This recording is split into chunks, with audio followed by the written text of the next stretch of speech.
Good day, another home service. This is JTech TV, ang inyong lingkod na isang home-based technician, and for today's video ay meron tayong schedule for home service dito lang sa karatig lugar ng Baclayon. Dito ay sa Municipality of Corella. Dito sa boundary makikita at madadaanan nyo itong maganda at mabulaklak na tanawin. Balik tayo sa concern ni client, at ang issue pala ng system unit ni client ay hindi daw nagpo-power on. Ang inexpect ko na main cause ay power supply, kaya nagdala ako ng spare power supply for testing ng kanyang system unit, pero nung na-diagnose ko na ay okay naman ang kanyang power supply at ang main issue lang pala ay ang kanyang power switch. Since ako nakapagdala ng spare na power switch ay ipinagpalit ko na lang ang key switch ng kanyang system unit patungong power switch at dun na.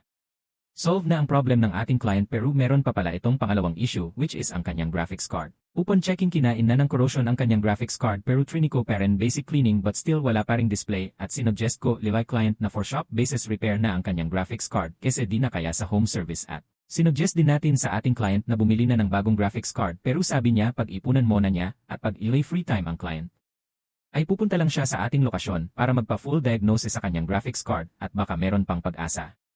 Sa gusto ng aking serbisyo, maaari kayong dumirektang makipag-usap sa akin at mag-i-mail sa aking Facebook page, or pwede din kayong bumisita sa aking lokasyon dito sa Puro 4, San Vicente, Baclayon. Likod lang ito ng Baclayon Church, at maraming salamat sa panunood.